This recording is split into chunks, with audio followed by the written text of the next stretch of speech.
morning. For the few of you who don't know me, my name is Miles Pellegrini. I'm a senior here at NRHS and the Vice President of the Human Rights Academy.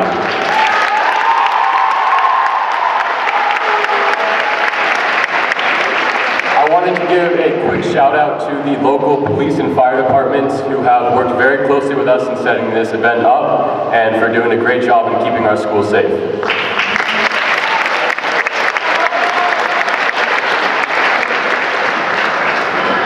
I want to thank each and every one of you for joining us here this morning and supporting an incredibly important and impactful national movement. The turnout exceeded my expectations, and I'm so glad that we were able to do this event. Over the past few weeks, the NRHS Human Rights Academy has worked tirelessly to put this event on, and without the efforts of the Human Rights Academy and its executive board, this event would not have happened. To give you a brief background about what HRA is and what we do, we're a student-run organization that works to educate and empower students at NRHS about social justice issues and social activism. So before I turn the mic over to my amazing twin sister, Isabel, I wanted to leave you guys with a quote from Marjorie Stoneman Douglas, the activist who is the namesake of the Parkland School. Be a nuisance when it counts. Do your part to inform and stimulate the public to join your action. Be depressed, discouraged, and disappointed at the failure and the disheartening effects of ignorance, greed, and corruption and bad politics, but never ever give up. So without further ado, I'll invite Isabel Pellegrini to come up to the stage.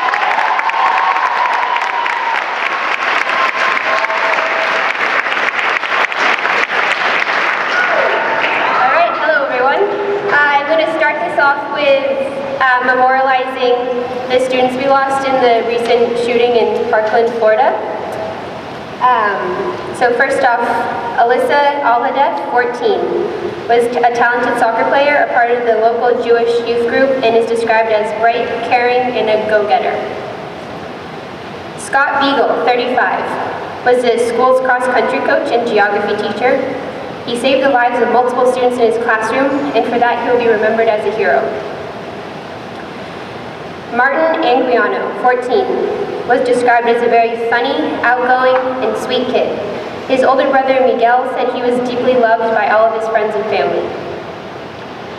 Nicholas Doret, 17, was planning to attend the University of Indianapolis this fall and compete on the university's swim team. He will be missed by all in his community. Aaron Faze, 37, was planning to attend the was the school's football coach.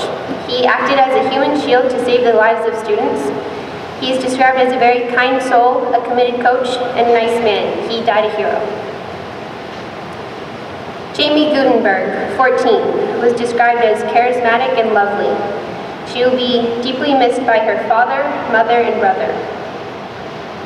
Cara Lauren, 14, danced at the local school of Irish dance. She is described as a beautiful soul who always had a smile on her face. Christopher Hickson, 49, was the athletic director and wrestling coach of the school. He loved giving back to his community and was deployed to Iraq in 2007, and his wife Deborah described him as an awesome husband, father, and American. Luke Hoyer, 15, was found on the 3rd floor of the school. His cousin described him as an amazing individual, always happy and always wearing a contagious smile. Gina Maltalto, 14, was a member of the Winter Guard on the school's marching band. Her mother, Jennifer, said she was a gifted artist and volunteered as a friend for kids with special needs. Joaquin Oliver, 17, moved here to the U.S. when he was 3 years old until he recently achieved the citizenship in 2017. His interests include football, basketball, and the Venezuelan soccer team, and hip-hop. His final social media post was dedicated to his girlfriend saying, "I love you with all my heart."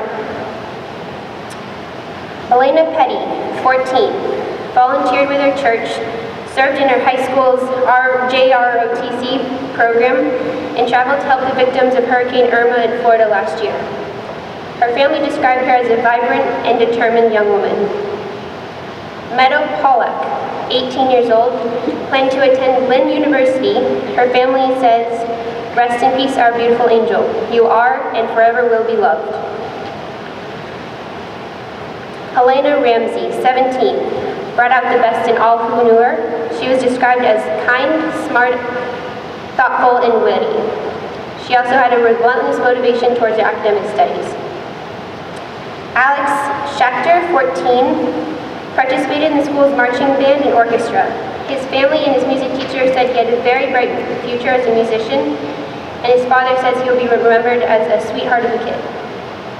Carmen Shentrup, 16, was dedicated to her academic studies, and as she was a National Merit Scholar semifinalist, she will be greatly missed by all who knew her.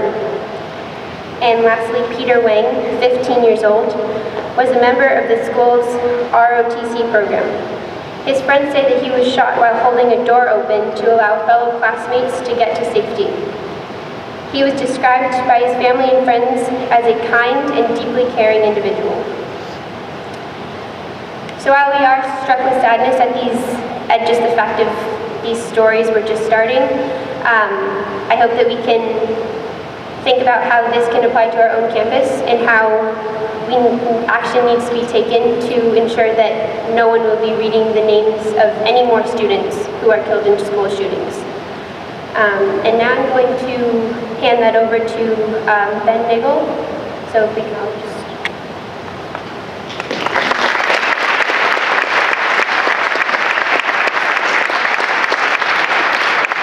Okay. 29 days, 19 hours, and 55 minutes ago, on February 14th, 2018, at approximately 2:11 p.m., a mentally unstable former student of Marjory Stoneman Douglas High School took the lives of 14 innocent high school students and 3 faculty. 14 students that went to school that day to earn their education and never came home to their families. These families are forced to move forward in the absence of a loved one that was lost on this horrid day to gun violence. These 17 lives and the lives of hundreds that were lost before them due to gun violence will never be forgotten. Today, I thank all NRHS students and faculty who are participating in the National Walkout. We are standing in solidarity together with Marjory Stoneman Douglas High School and the families and friends who lost a loved one about 30 days ago. As Emma, a Parkland school shooting survivor, said, "It is time for the victims to be the change we need to see." I concur, but it is also the time for all students, all teachers, all community members, and all people to be the change we need to see. Change is on the horizon, and the hundreds of NRHS students and faculty here today is a testament to our strength and courage to stand up against gun violence in our schools and in our community. We should not be desensitized to gun violence. We need to mobilize to vote and look carefully at the international community for guidance to be reining in gun violence in our community. But we are here today, mourning another school shooting, and a little thoughtful gun control conversation to protect us. By no means is repealing the Second Amendment on the table. However, we need to accept the fact that our guns have changed and our laws have not. This needs a change, and students need to feel safe at school. If we do nothing, nothing will change and people will die. It is time to do something about gun violence. We are the leaders that will take us to the time where no student needs to worry about their safety while at school. As your high school journey is coming to an end, your adult journey starts. As an adult, you have the responsibility to vote. Vote your conscience and get informed on the important issues that will affect our future. I'm a 2019 voter. I'll use my vote to affect the change I want to see. Will you? It is important to maintain hope for the brighter day, even through our darkest nights. Together, we will make the change we want to see. I promise you this. This is just the beginning. Thank you.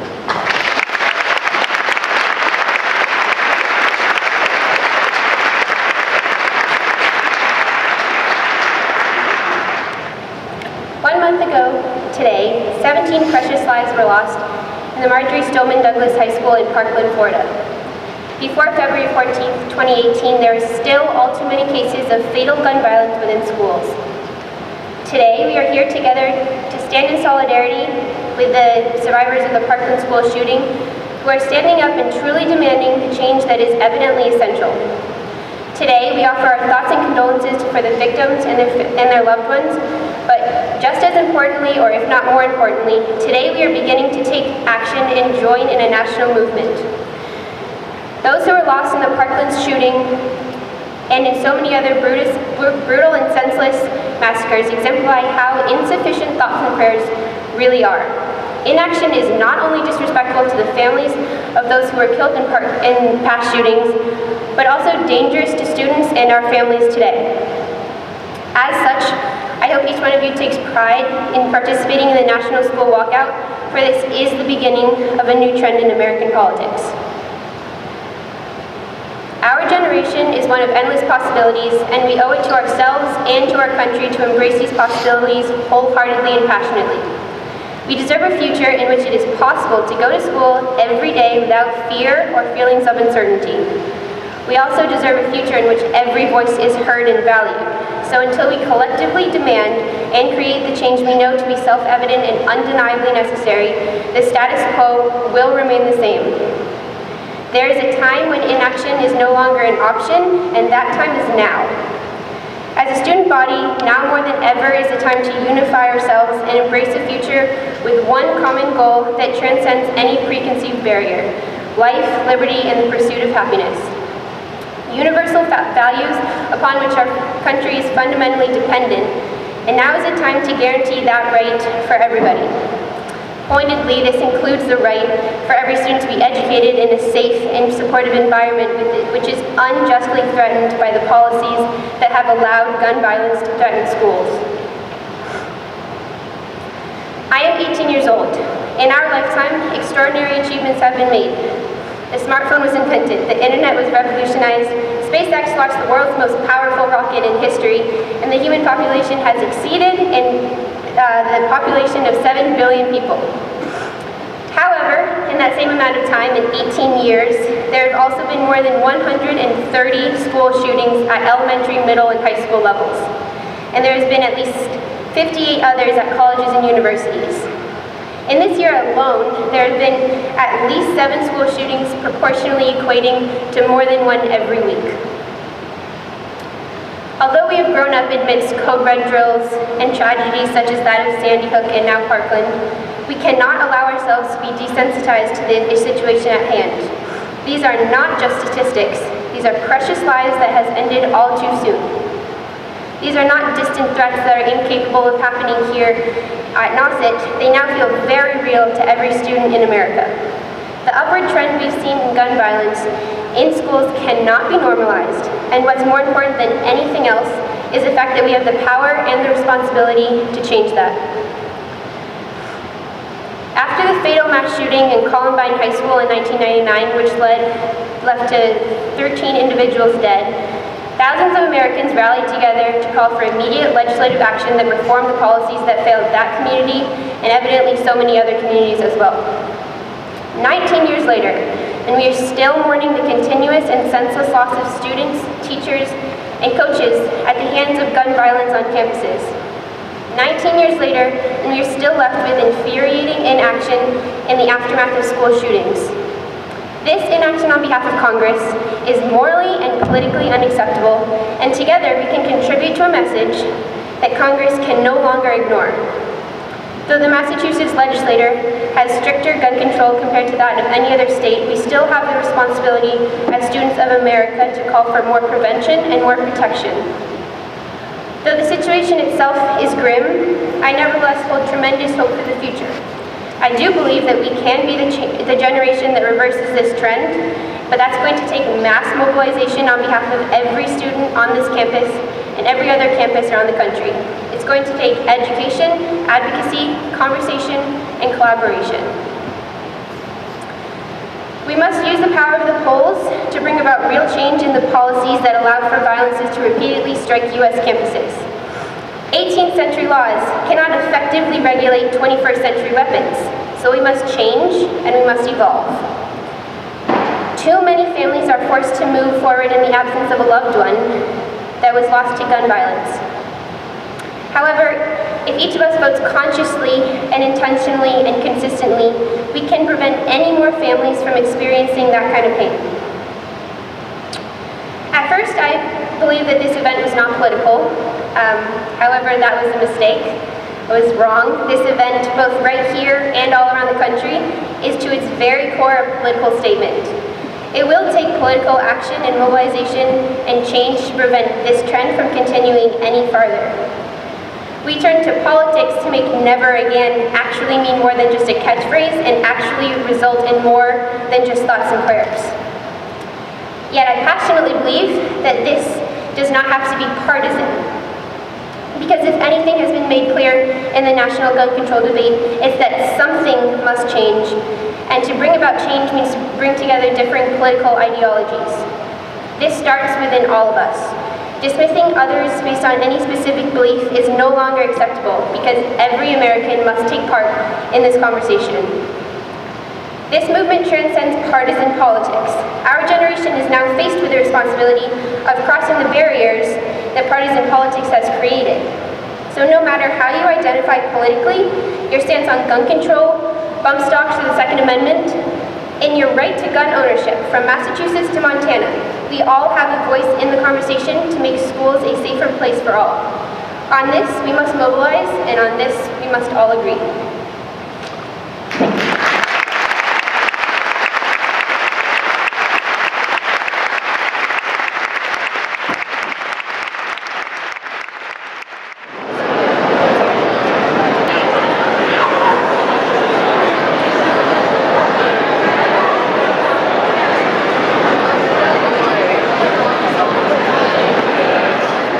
My name is Ben Niggle, and I was one of the organizers today at this walkout at Nauset High School.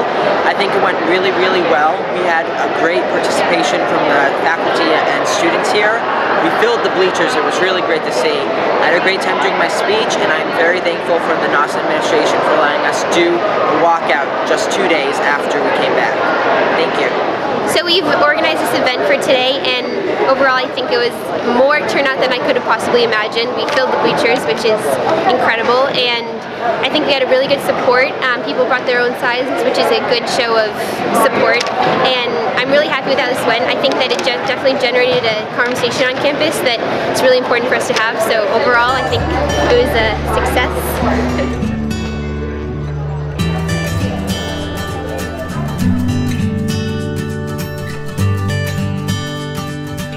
you.